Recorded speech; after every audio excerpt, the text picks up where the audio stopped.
AITA for forcing my teenage son to take care of his little stepsister after years of raising him alone, only for him to refuse when she needed him most, leading to an accident, a betrayal I never imagined, and a lawsuit that shattered our family forever?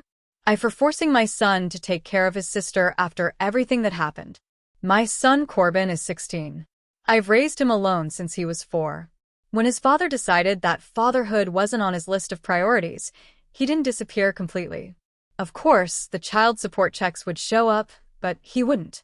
And in the end, that's what matters. Who's there for a fever at 3 a.m.? Who goes to the parent-teacher conferences? Who loses sleep so the other can rest? And that was me. Always me. For years, it was just him and me, a mini family that worked as best it could. There were beautiful days, of course. I don't want this to sound like a tragedy from the start. He was a sweet kid with a contagious laugh and a habit of collecting smooth river stones that just melted my heart. But there were also hard times. Shouting, silence, exhaustion, loneliness, the kind of thing all single mothers go through, but few dare to talk about. Still, I promised myself I would raise him with love. That I would be his foundation, his structure, his emotional map, his anchor. And maybe that's why I was scared when I met my current husband. Not because he was a bad man, quite the contrary, but because I knew that any change, no matter how small, could break the delicate balance between the two of us.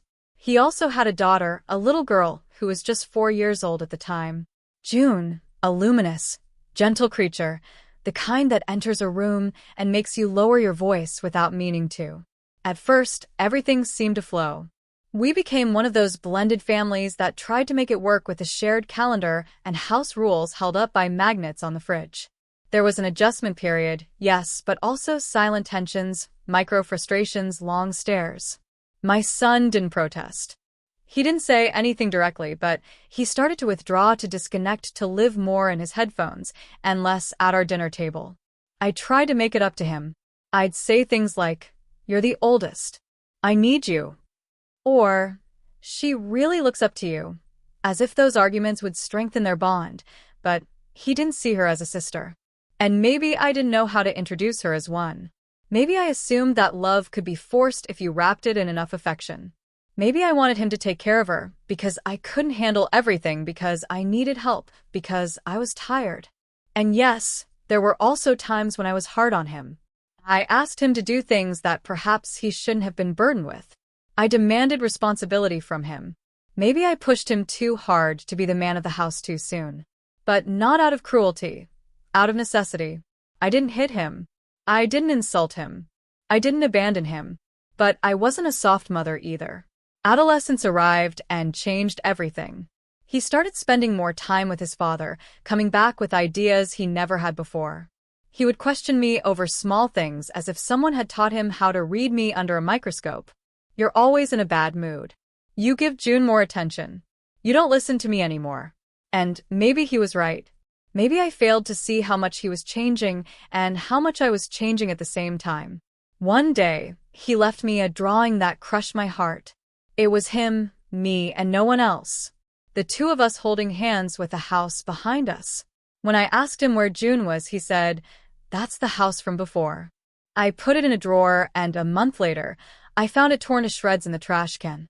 That was the first cut. Then came the days when he wouldn't leave his room.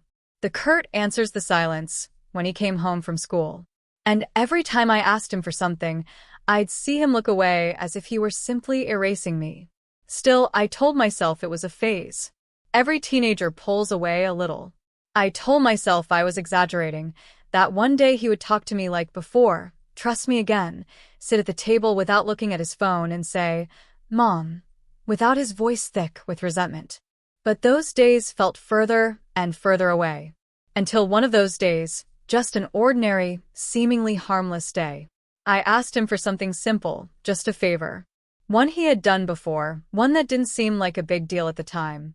And on that day, everything changed. All he had to do was answer the phone, a call, a text, and I can't. Any sign that he was on the other end, but he didn't answer. That day, like so many others, I was trying to balance one more plate on the wobbling tower of my life. A client meeting, a report overdue, June was getting out of day camp at 4:15. There was no way I could make it, not even if I sped. I thought about canceling everything about going myself, but we also needed that income, and he had done it before 3 times that month. He knew the place, the time, the camp counselor's name. It was simple, a routine. I sent him a text at 3:50. Can you pick up your sister? She gets out at 4:15. You know where? Thanks, honey. Nothing at 4:05. Did you read my message? It's important. I called once, twice, the third time. Voicemail. I left him an audio message. Corbin, please. I'm in a meeting. June is getting out. I have no way to get there now. I need you. Just pick her up. She trusts you. Nothing. At 4:25, I checked his location on the family tracking app we still had connected. He was at home. At home while his sister was waiting on a neighborhood corner. At 4:45, my phone rang. Unknown number. Are you June R.'s mother? Yes. What happened? I'm staff at the pediatric hospital. The girl was hit by a bicycle. She's stable, but she's alone. Can you come? I don't remember how I got there. I took an Uber, crying silently, shaking with rage and fear. The hospital was cold, smelling of antiseptic and old detergent.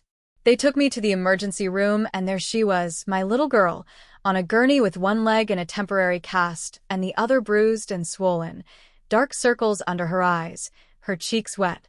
She saw me come in and hug me as if I could give back what she lost on that street. Mom, are they going to cut my leg off? She asked. No, my love. No. I thought you all forgot about me. I felt something break inside me. Something deep. Something that can never be put back together. She told me she waited like always, that she looked at her watch, that the counselor left, that she thought about walking home like she did once with her dad, that when she crossed the street, a bicycle didn't see her, that it tried to stop, that she screamed, that it hurt, and all of it because he didn't answer. When we got home, she was sleeping on me in the car. Her eyes were swollen. Her head rested on my chest like when she was smaller. I walked in quietly, carefully, and I saw him. There he was, sitting on the couch, watching videos on his phone, headphones in, as if the world outside hadn't just collapsed. I stood in front of him. Didn't you see my messages? I asked. He took out one earbud. Yeah, but I had football practice. I told you yesterday. And why didn't you let me know you couldn't do it? I thought you'd figured out. June was hit by a bike. I told him bluntly. She's hurt. Do you think that's fair? He shrugged. It's not my fault. It was hard for me to stay on my feet. My legs were trembling. I felt nauseous. I couldn't understand how he could say that. It's not my fault. As if he had lost the concept of humanity. You could have answered. That's all. I yelled. I'm not her babysitter. I already told you. And that's when I saw it. I didn't just hear it. I saw it in his eyes, in his body, in his contempt. He was no longer a confused teenager. He was someone who had decided not to care. It's not your fault that I asked for help, I said. But it is your fault that you ignored it. That was a decision, not an oversight. He didn't respond. She's in a wheelchair, I said, my voice gone. Nothing, not a single gesture. He just went back to looking at his phone. And then June spoke from the hallway, barely awake. Hi, did you wait for me? He looked at her and said nothing. He got up, went to his room, and closed the door. I was left there with my injured daughter, with the guilt, the rage, the fear, and the certainty that something had been broken forever. It wasn't his fault, he had said. Not once during that week did he show an ounce of remorse. He didn't ask how June was, didn't go near her, didn't peek his head into her room, didn't leave a note, nothing. And when I finally told him we needed to talk, that we couldn't go on living as if nothing happened, he looked me in the eye with a coldness I had never seen in him. I already told you it wasn't my fault. Then whose is it? I asked. Mine? Hers? It's your family, not mine. That phrase, your family, as if I were no longer part of his. I told him that wasn't true. That June was his sister, even if they didn't share blood. That in this house we were all family, or we were nothing. That I didn't ask him to raise her, just not to leave her stranded. I didn't leave her stranded. You asked me to do something without considering I had practice. I told you the day before, but you didn't even reply. And did you ask how I was? He said suddenly. Did you care if I had something to do, or if I was feeling overwhelmed? He said it without raising his voice, but every word was a blunt blow. Surprised me. Not because of what he said, but because for the first time in a long time, he was speaking to me from a real place, not from apathy. Do you know what it feels like to be in this house and have everything revolve around her? He continued, for you not to look at me the way you used to, for you to treat me like an employee, for the only thing expected of me to be helping out. You're part of this family. The least you can do is contribute. No, you made this family without asking me, without preparing me. One day I woke up and I wasn't your son anymore. I was the responsible older brother. And there I saw him. Not the boy who would later call me a thief. Not the one who left with his father. I saw the hurt kid. The one who felt displaced. The one I had also unintentionally abandoned a little. And for a moment, I almost apologized. But then I remembered June in her wheelchair with her broken leg. Her voice trembling when she asked if her brother was mad at her. And then I got angry all over again. And your way of dealing with that was to ignore a 10-year-old girl alone on the street. He shrugged. It wasn't my responsibility. I don't feel guilty about it. That's where the conversation ended. That night, I saw him walk into the dining room. He opened the drawer, took out his blue envelope, his savings, checked it, counted the bills, and frowned. There's money missing. I told him the truth. I didn't want to lie. I told him I had to use it to pay for Junior visit and prescriptions. That I had no other choice, that it was an emergency, that he didn't need it right then, and that it wasn't fair for her to suffer more because of something he could prevent. You can't touch my money, he yelled. That was theft. It was survival, I replied. It was abuse, he said. That abuse. And I don't know what hurt more, that he said it with such certainty or that he truly believed it. Your sister needed urgent medical care. I said, you have a bad food clothes. You haven't lacked for anything, and that gives you the right to cross that line. I'm your mother, I said. And June is your sister. He looked at me. He looked at me in a way I will never forget. As if I were a stranger and enemy, as if he owed me nothing. She's not my sister, and you're not my mother anymore.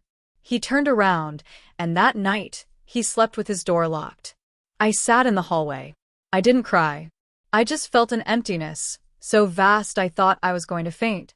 And the next day, without a word, he left with his backpack on his shoulder and his judgment in motion. I never imagined that phrase could be literal. One day, you wake up thinking your son is going through a rough patch. And the next you receive a legal notice for misappropriation of funds. Just like that, in black and white, as if I had emptied his account to go on vacation, as if I had betrayed him. I sat in the kitchen with the letter trembling in my hands. My husband read it once. Then again, he looked at me not knowing what to say. Is this real? I asked. Yes, he said. It's real. I called his father. His voice sounded almost satisfied. It's the right thing to do, he said. He has to learn to set boundaries. And so do you. What did you do to him? I said. What did you put in his head?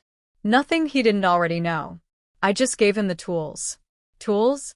He talked about tools as if my son were an unsatisfied customer and I were a corrupt company. As if raising a child alone for years counted for nothing. As if I were a thief and he the poor heir of an abusive mother. I tried to reason with him. I told him I would pay the money back. That all I did was prioritize a sick child. That he wasn't left with nothing. That it was an act of desperation. They didn't care. They didn't want justice. They wanted punishment. And he, my son, endorsed it. Over the next few days, June noticed the change. She didn't ask much, but every now and then she'd leave a drawing on her brother's bed, one where the three of them appeared, or just her and him, sometimes with a broken heart crudely drawn in crayon. One day, I saw her quietly leaving her room. I followed her. She went to his closed door. She stood there with a drawing in her hand. She knocked softly. No one answered. Of course, he didn't live with us anymore. So, she left it carefully on the floor. And that night, when I went to take out the trash, I found it. The drawing crumpled, folded into a square, thrown out next to an empty cereal box. I opened it. It was her and him on a bicycle with a cloud that said, "Let's play later." I read it 3 times and then I cried. Not as a mother. I cried as a human being. I don't know if June saw it in the trash. She never mentioned it. But the next day, she stopped drawing. She never spoke of him again.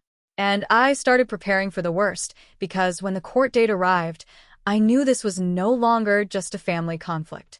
It was something else, a fracture that could no longer be repaired. He didn't show up. His father represented him, but sent a letter signed by him. The lawyer read it aloud. Careful words, legal phrases, but the intent was clear. My mother crossed a boundary I consider unforgivable. I do not wish to maintain any relationship. I request that my rights be respected and that the full amount of the misappropriated money be returned to me. Misappropriated. The word hit me like a punch. I who went into debt to give him a decent life. I who ate rice and beans for weeks to pay for his braces. I who waited for him outside practice in the rain. I the thief. The judge ruled in his favor. Of course, it was his money. When we left the courthouse, my legs were shaking. I felt like it wasn't me, like my soul had stayed behind in that room signing papers. That night, June put on her favorite dress, the light blue one with stars. She combed her own hair. She brought me a drawing that said, "Welcome back." She gave it to me. "Is he coming today?" she asked. I didn't know what to tell her. I just stroked her hair. I sat on the couch with her in my arms and told her a story I didn't even remember. Well, I made up the ending. When she fell asleep, I went to my room, opened the drawer, and took out the painted stone he had given me when he was a child. The one that said, "So, your heart never breaks." I held it in my hand for a few minutes, and then, without thinking too much, I threw it on the floor. It split in two, and I did nothing to stop it. That broken stone stayed there on the floor, like a compressed version of everything I could no longer fix. For a while, I stared at it as if waiting for something inside me to react, for it to hurt more. But no, it didn't hurt more, because when something breaks so many times, the pain also shatters and then it just becomes exhausting. And so, we came to the trial. Not a figurative trial, not a fight, a real trial. Courtroom, judge, lawyers, testimonies, sentencing. I walked in empty-handed, without expectations, without hope. I knew I had lost long before the first all rise was called. His father was there, neat, confident, with that restrained smile he used when he felt he was winning. There was no hatred in him, only superiority. My lawyer explained what I already knew, that the money was legally his, that even if the motive was noble, the act had been technically improper, that there wasn't much to be done. But that's not what hurt. What hurt was that my son wasn't there. He didn't even have the courage to look me in the eye. He didn't want to hear my side. He didn't want to speak his truth out loud. He sent another letter. Another cold, handwritten letter. This one longer, more careful, crueler. For years, I felt that my voice didn't matter. That my emotions were an inconvenience. That my mother demanded more from me than she gave. When a new family appeared, I became a burden. This lawsuit isn't about revenge. It's about self-respect. I don't want contact. I don't want reconciliation. Only justice. Justice. That word made me laugh inside. Justice for the one who had a clean bed, clothes, hot meals, unconditional love. Justice for the one who used to call me mom through tears when he was scared and now treats me like a stranger who owes him something. The judge didn't take long. He ruled in his favor. I would have to pay back the $750. No exceptions, no arrangements. And as the hearing dissolved, as the courtroom emptied, I felt something inside me leave, as if my body was still there, sitting, breathing, but everything else had left the building. I walked home that day. I didn't feel like talking or driving. I walked for blocks without looking around, without thinking. I just repeated one phrase in my head. My son sued me and won. When I opened the front door, June ran to hug me. She squeezed me tight. Her small body was trembling. "Are you sad?" she asked. I nodded. "Is it because of him?" "Yes." "Do you not love him anymore?" I didn't know how to answer her. And that was the most devastating part. That night, after she fell asleep, I sat alone in the kitchen.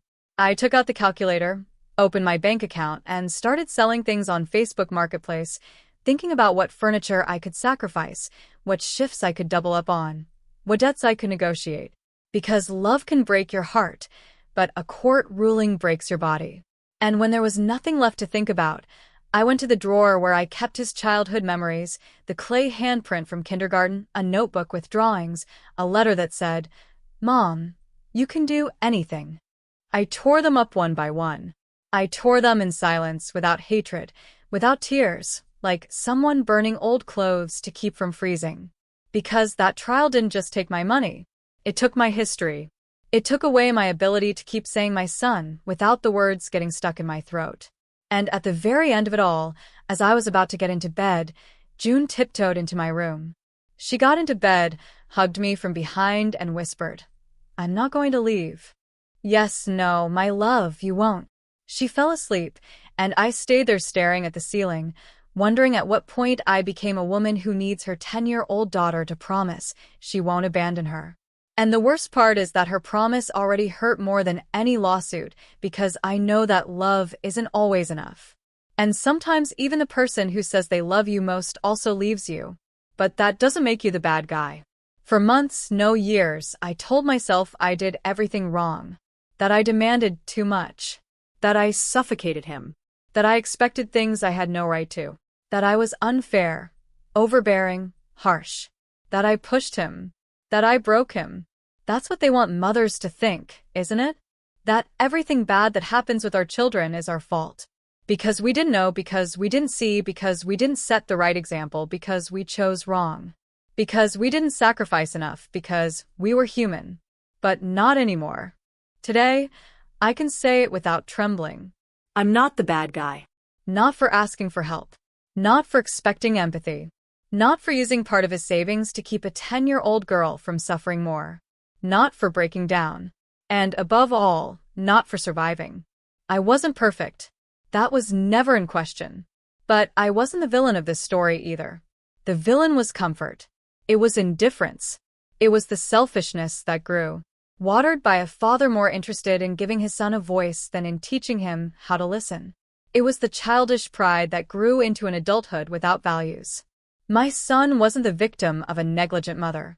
He was the victim of a system that made him believe that boundaries are violence, that duty is abuse, and that love can be thrown away if it's no longer convenient for you. And if anyone thinks that's a harsh thing to say, I remind you, he sued me. He won. And then he disappeared. He never came back. He never asked about his sister. Never sent a text on Christmas.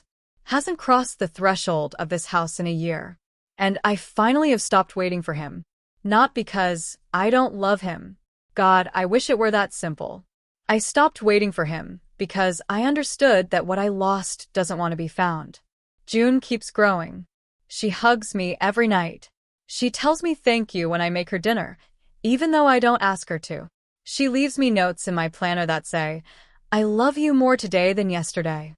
She sometimes asks about him with less frequency and less hope. Do you think he'll ever come back? She asked me recently. I gave her the answer a mother should never have to say. The one I held back for so long. I hope not. Because if coming back means having to teach your sister how to heal the wound that he himself caused, I'd rather he never knock on this door again. Because if coming back means forgiving him just because he's your son, then no. Because blood doesn't wash away guilt. Because being a mother isn't the same as being a martyr. Because sometimes loving someone means setting the boundary that no one else dared to. And if that makes me the bad guy, then I accept it.